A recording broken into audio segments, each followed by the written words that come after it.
চলি থকা কালতে শেষ হ'ব লাগে সেই দিনকেইটাৰ ভিতৰতে কালি ৰাতি আমাৰ বৈঠক হ'ল কিন্তু বৈঠকত আমি যথেষ্ট অসন্তুষ্ট হৈছোঁ কথাবিলাক বদলি আছে সেইকাৰণে আমাৰ দলৰ আজি জৰুৰী কৰ্ণধাৰ সমিতিৰ বৈঠক বহিছে কংগ্ৰেছক শেষবাৰৰ কাৰণে এখন চিঠি দিয়াৰ সিদ্ধান্ত গ্ৰহণ কৰা হৈছে খন্তেক সময়ৰ পাছতে কংগ্ৰেছৰ কাৰণে এখন চিঠি দিয়া হ'ব সেই চিঠি পোৱাৰ পাছত যদি কংগ্ৰেছৰ ৰেছপন্স পজিটিভ হয় তেতিয়াহ'লে ভাল আৰু সেইটো কমপ্লিটলি এতিয়া সেইকাৰণে কংগ্ৰেছৰ ওপৰত নিৰ্ভৰ কৰিব কালি কাৰ লগত মিটিং হ'ল কোন আছিলে কংগ্ৰেছৰ লগত যে মিটিং কোন আছিলে কংগ্ৰেছৰ এখন নিৰ্দিষ্ট কমিটি গঠন কৰি দিছে সেই কমিটিখনৰ লগত বৈঠক হৈছে মই আপোনাৰ সভাপতি গৌৰৱ গগৈ ডাঙৰীয়াৰ অনুৰোধত সেই কমিটিখনত আমাৰ কিছু সংখ্যক নেতা আৰু তেখেতসকলৰ কিছু সংখ্যক নেতাৰ লগত আমি আলোচনাত বহিছিলোঁ আলোচনাত বহুতে কথাবিলাক মানে আগতে কিছুমান কথা চিজিল হৈছিলে সেইবিলাকো আকৌ খেলি মেলি হৈছে আগতে যিবিলাক সন্মতি দিছিলে আকৌ সেইবিলাক কথাও আকৌ বদলি হৈছে গতিকে মঞ্চন খুব বেয়া মানে বেছিয়ে বেয়া আৰু আমি খুব টেনশ্যনত আছোঁ টেন্স চিটুৱেশ্যন দলৰ ভিতৰতো আমি আলোচনা কৰিবলৈ যোৱা মানুহকেইটাৰ ওপৰতে খং চবৰে দলৰ মানে ভাবিছে যে আমিহে মানে কনভিন্স কৰিব পৰা নাই আমিহে কঠোৰভাৱে কথাটো ক'ব পৰা নাই আমি দলৰ কিছুমান পুৰণি মানুহ যিবিলাকে দলৰ ডাঙৰ দায়িত্বত আছে আৰু কোনো দিন একেবাৰে দলটো দুৰ্বল অৱস্থাত আছিলে জন্মলগ্নৰ পৰা যিবিলাক মানুহ আছিলে দুৰ্বল অৱস্থাত সেই মানুহবিলাকক চিট নিদিয়াকৈ আমি নোৱাৰোঁ আৰু এটা কথা আপোনালোকক মই জনাই থওঁ আমি মাত্ৰ 15টা চিট বিচাৰিছোঁ তেওঁলোকে আগতে খুঁটি এটা মাৰি দিছে যে 100টা চিট লাগিবই 100টা চিট লৈ যদি সববিলাক তেওঁলোকৰ মনৰ পচন্দত লয় তেতিয়াহ'লে কেনেকৈ এলায়েন্স হ'ব আপোনালোকে নিজে কওক 100টা চিট লোৱাৰ পাছত হয়নে নহয় আমাকোতো কেইটামান জিকিবলৈ দিব লাগিব ন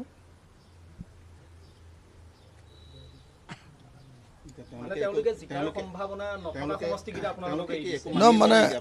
নাই আমাৰ মানি লৈছে আমাৰ যিখিনি লিষ্ট আছে সেইবিলাক চব বদলি আমি মানে যিকেইটা পচন্দ ধৰক মানে প্ৰথমতে আমি 27টা চিট দিছিলোঁ তাৰপিছত আমি 18টা চিট দিলোঁ কমাই তেওঁলোকে ক'লে যে নাই আমি মানে 20টা প্ৰথমতে বিচাৰিছিলোঁতো বিচাৰোঁতে আমি 27জনীয়া এখন তালিকা দিছিলোঁ ইয়াৰ ভিতৰত দিয়ক বুলি তেওঁলোকে কোনোপধ্যে 20টা যেতিয়া নহ'ব বুলি ক'লে তেতিয়া আমি কমাই লৈ 18টা চিট দিলোঁ ক'লোঁ যে ইয়াৰ ভিতৰত 15টা দিয়ক এতিয়া তাৰ ভিতৰত আমাৰ যিকেইজন গুৰুত্বপূৰ্ণ মানুহে খেলিব সেই চব চিটবিলাক বদলাই দিছে তো গতিকে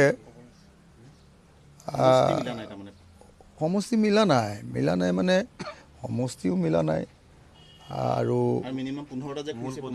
দিম বুলি কৈছে মোৰ 15টাও হোৱাগৈ নাই সমষ্টিবিলাকো মিলা নাই আকৌ মূল পদবীত থকা মানুহবিলাককে যদি আমি আওকাণ কৰোঁ আটাইতকৈ বিপদৰ সময়ত থকা মানুহখিনি তেতিয়াহ'লেনো কেনেকৈ আকৌ পাৰ্টিটো ৰখাম আৰু কিছুমান বস্তু মানে এনেকুৱা যে কিছুমান সমষ্টি আমাৰ একদম যোৱা 5 বছৰ ধৰি একেধাৰে মানে কাম কৰি একদম বুথ সমিতিলৈকে আমাৰ ৱাৰ ৰুমত বুথ সমিতি জমা দিয়ালৈকে আৰু ৱাৰ ৰুমে চেক কৰালৈকে সেই গোটেইবিলাক বস্তু মানে গোটেইবিলাক বস্তু আমাৰ হেৰি হৈছে কি কয় গোটেই সমষ্টিবিলাকত কাম কৰি আছে এতিয়া কাম কৰি থকা সমষ্টিত নিদি বেলেগ সমষ্টিত দি দিলে এনেই আৰু মানুহক দেখুৱাবলৈ চিট কেইটামানহে লোৱা হ'ব আমি মানে ড্ৰাফ্ট এটা বনাই আছোঁ বনাই হোৱাগৈ নাই ড্ৰাফ্ট এটা বনাই আছোঁ সেই ড্ৰাফ্টটো হোৱাৰ পাছত আকৌ আমি কনফাৰেন্স যোগে সেই ড্ৰাফ্টটোক আমাৰ এক্সিকিউটিভখনৰ মতামতো ল'ব লাগিব কৰ্ণধাৰ সমিতি আমি চব সিদ্ধান্ত ল'ব নোৱাৰোঁ এক্সিকিউটিভখনৰ মতামত ল'ব লাগিব তাৰ লগত এতিয়া কনফাৰেন্স এটা হ'ব কনফাৰেন্স এটা হৈ তাৰপাছত সিদ্ধান্ত হ'ব কংগ্ৰেছে বস্তুটো বুজি পালে ভাল 100টা চিট লোৱাৰ পাছততো আৰু নহয় জানো 100টা চিট ল'ম বুলি কৈ যদি 90টাও পায় 90টা চিটত আপোনালোকে নিজেই ভাবকচোন 90টা চিট হ'লেতো আৰু অকলে চৰকাৰ বনাব পাৰে আমি 15টা মাত্ৰ চিট বনাইছোঁ 15টা চিট যদি আমি আমাৰ ইচ্ছামতে নাপাওঁ আমাৰ বিচৰা সমষ্টিকেইটা নাপাওঁ আজিৰ দিনটোত আমি নিজে একদম মনৰ পচন্দত বিচৰা অকল 4টা সমষ্টি পাইছোঁ হয়নে অকল 4টা সমষ্টি পাইছোঁ আপোনালোকক যিমানলৈকে ক'ব পাৰোঁ মই চব কৈ দিছোঁ মোতকৈ আৰু কোনেওতো খোলোচাকৈ নকয় কোনো পাৰ্টীয়ে মোৰ সমান আপোনালোকৰ লগত মানে বন্ধুত্বমূলক সম্পৰ্ক আৰু পৃথিৱীৰ কোনো মানুহে নাৰাখে মই অসমৰ জনতাক আটাইতকৈ বেছিকৈ ক'ব পৰাখিনি কৈ দিওঁ গতিকে মই সেইকাৰণে আপোনালোকক এটা কথা কওঁ যে আমি একদম বিনম্ৰভাৱে অসমৰ ৰাইজক জনাব খুজিছোঁ বহুত ধৈৰ্য ধৰি আছোঁ কংগ্ৰেছ দলে বাৰম্বাৰ কমিটিখন সলাই আছে নতুন মানুহক দি আছে নতুন মানুহবিলাকৰ নিজৰ আকৌ পচন্দৰ প্ৰাৰ্থী কেণ্ডিডেট আছে যদি আৰু আলোচনাৰ মজিয়ালে যদি ধৰক আপোনাৰ নিজৰ কেণ্ডিডেটবিলাক লৈ আহে ক'ত এলায়েন্স হ'ব গতিকে আপোনালোকক মই সেইকাৰণে জনাব খুজিছোঁ যে আমাৰ এতিয়া প্ৰস্তাৱ হ'ব কি প্ৰস্তাৱ হ'বতো মই এতিয়া এই মুহূৰ্তত আপোনালোকক জনাব নোৱাৰোঁ প্ৰস্তাৱত ড্ৰাফটিং চলি আছে সেই ড্ৰাফটিং শেষ হ'লে কি হয় সেই সিদ্ধান্ত মানে হয় ৰঙামাটি নহয় গুৱাহাটী কিবা এটা হ'ব লাগিব এতিয়ালৈকে যিখিনি হৈ আছে আপুনি সন্তুষ্ট নহয় মানে যিবিলাক হ'ল কালি মিটিং হ'ল তাৰ আগতে আপুনি ইমান দিন আপুনি ৰৈ আছে ধৰক আপুনি কালি কৈছিলে যে দুদিনৰ ভিতৰত হ'লে ভাল হয় তাৰপিছত আপুনি কৈছে যে আমি মানে আলাপ আলোচনাটো চলি আছে কালিৰ দিনটোৰ ভিতৰতে শেষ হ'ব বুলি আলাপটো বহিছিলোঁ কালিৰ দিনটোত শেষ নহ'ল কালিৰ দিনটোত মনটো বেয়া লাগি আহিছে চবৰে বহুত চেষ্টা কৰিছিলোঁ বহুত বেছি অনুৰোধ কৰিছোঁ বহুত বেছি আৰু সীমাৰ বাহিৰলৈ গৈ অনুৰোধ কৰিছোঁ তাৰ পাছতো কথাবিলাক সুবিবেচনা নহ'লে মনটো বেয়া হয় চবৰে টোপনি ক্ষতি হৈছে মন চন বেয়া হৈ আছে গতিকে আপোনালোকক এইটোৱে ক'লোঁ মই গধূলি সময়ৰ ভিতৰতে আপোনালোকক গোটেই চিনটো আপোনালোকক জনাব পাৰিম প্ৰিয়ংকা গান্ধী আহি গ'ল দুদিন আহি গ'ল তেওঁ একো কিন্তু তেওঁকো সোধা হৈছিল তেওঁ মানে গৌৰৱ গগৈৰ কথা বাদেই দিলোঁ প্ৰিয়ংকা গান্ধীয়ে একো নক'লে স্পষ্টভাৱে একো নক'লে দেখতে হে এই বুলিহে ক'লে মই প্ৰিয়ংকা গান্ধীৰ কথাখিনি শুনা নাই স্পষ্ট একো নক'লে প্ৰিয়ংকা গান্ধীৰ কথাবিলাক শুনি ময়ো ভাল পাওঁ তেওঁৰ বক্তৃতা লোকসভাত দিলে আন কাৰো বক্তৃতা শুনিবৰ কাৰণে মোৰ আগ্ৰহ নহয় প্ৰিয়ংকা গান্ধীৰ বক্তৃতা শুনিবৰ কাৰণে মই সদায় আগ্ৰহী হৈ থাকোঁ ৰাহুল গান্ধীয়ে যেতিয়া বক্তৃতা দিয়ে তেতিয়াহ'লে বাকী চব কাম কৰি মিটিংবিলাক থাকোঁতেও মিটিং ৰখাই হ'লেও তেওঁৰ বক্তৃতাটো শুনি লওঁ প্ৰিয়ংকা গান্ধীয়ে নিশ্চয় কোনো নিগেটিভ কথা নক'ব মোৰ বিশ্বাস প্ৰিয়ংকা গান্ধীয়ে নিশ্চয় বিষয়টো তেতিয়ালৈকে সোমোৱা নাই স্পষ্টকৈ কেনেকৈ ক'ব তেওঁ আমাৰ লগত আলোচনাত বহা নাই তেওঁ আলোচনাত বহিলেহে পজিটিভ ক'ব কিন্তু ৰাহুল গান্ধী আৰু প্ৰিয়ংকা গান্ধীয়ে মই ভাবোঁ যে এলায়েন্সটো বিচাৰিছে আমালৈ মেছেজ পঠিয়াইছে যে তেওঁলোকে এলায়েন্সটো বিচাৰিছে পজিটিভ গতিকে এতিয়া এলায়েন্সটো বিচাৰিছে ওপৰৰ পৰা কেন্দ্ৰীয় কমিটি AICCয়ে বিচাৰিছে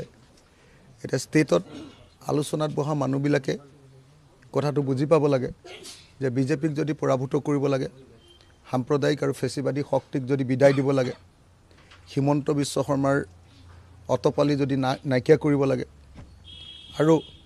বস্তুৰ যিটো দাম বাঢ়িছে, মই কালি এখন লিষ্ট দিছোঁ নহয় আপোনালোকক, বিজেপি চৰকাৰৰ বিধানসভাত দি দিছোঁ, আপোনালোকে পাইছে চাগে, যে বিজেপি চৰকাৰৰ 5 বছৰীয়া কাৰ্যকালত কি পালোঁ আমি অসমে আৰু হেৰুৱালোঁ কি বস্তুৰ দাম যি ধৰণে বাঢ়িছে, তাৰপিছত আমি কেনেকৈ জীয়াই থাকোঁ অসমীয়া মানুহ। অসমৰ চব ব্যৱসায়ীবিলাকৰ ব্যৱসায় ধ্বংস কৰি পেলালে, নামাতি এই চৰকাৰক নবলাই আমি কেনেকৈ থাকোঁ। সেইকাৰণে আমি চব চেষ্টা কৰিছোঁ, ইমান ত্যাগ কৰিছোঁ যে 15টা ভাবি লওক, মই অকলে, আমি ৰাইজৰ দলে অকলে, হয়নে, আমি অকল সংখ্যালঘু সমষ্টিতে 15টা খেলিব লাগে নিয়মতে, গোটেই অসমত 15টা খেলিছোঁ। অকলে খেলিব লাগে, অকল সংখ্যালঘু সমষ্টিয়ে আমি 15টা খেলিব লাগে। অকলে 15টা সংখ্যালঘু চিটত বাদ দিয়ক, তেওঁলোকক কৈছোঁ যে আমাক 3টা মাত্ৰ সংখ্যালঘু চিট দিয়ক আৰু 2টা এলায়েন্সতে দিয়ক, 3টা পোনপটীয়াকৈ আমাক সংখ্যালঘু চিট দিয়ক, 2টা এলায়েন্সত দিয়ক, সেইটোলৈকে মানিলোঁ ফ্ৰেণ্ডলিত দিয়ক। তেওঁলোকে এটা দি আছে আমাক সংখ্যালঘু চিট, তেওঁলোকে আমাক এটা দিছে, এটাত দিলে আমি কেনেকৈ মানো আপোনালোকে নিজে কওক। আপোনালোকে নিজে কওকচোন বা মই যিমানকৈ ৰাইজৰ দলে যিমানকৈ সংখ্যালঘু এলেকাত কাম কৰিছোঁ, আপোনালোকেতো জানে, আজিৰ দিনটোতো সমাৱেশ এখন পাতিলে বৰাবৰ হ'ব। সেই সময়ত কংগ্ৰেছে যদি অকল সংখ্যালঘু চিটকেইটাৰ কথা ভাবি এইকেইটা আমাৰ বাপুতি সাহোন আৰু নিদোঁ আৰু এইবুলি যদি ভাবি থাকে, কেনেকৈ এলায়েন্স হ'ব আপোনালোকে নিজে কওক। গোটেই সংখ্যালঘু চিটবিলাক তেওঁলোকৰ আৰু এইকেইটা বাপুতি সাহোন আৰু এইকেইটা এৰিব নোৱাৰোঁ আমি। তেওঁলোকৰ বডি লেংগুৱেজটো দেখি কেনেকুৱা লাগিছে আপোনাৰ? মিত্ৰতা ফাইনেলি হ'বগৈ নে আপুনি মানে যেনেকৈ মন বেয়া বুলি কৈছে আপোনাৰ? আমাৰ মন বেয়া, তেওঁলোকৰ মন বেয়া নে ভালটো মই নাজানো। বহুত কথা তেওঁলোকৰ লগত কম্প্ৰমাইজ কৰিছিলোঁ। তেওঁলোকৰ ছিনিয়ৰ লিডাৰবিলাক আহিছিলে, কথা কোৱাৰ লগে লগে এইটো কৰি দিয়ক বুলি কোৱাৰ লগে লগে এৰি দিছোঁ, কিন্তু আমাৰ কথা এটাও শুনা নাই।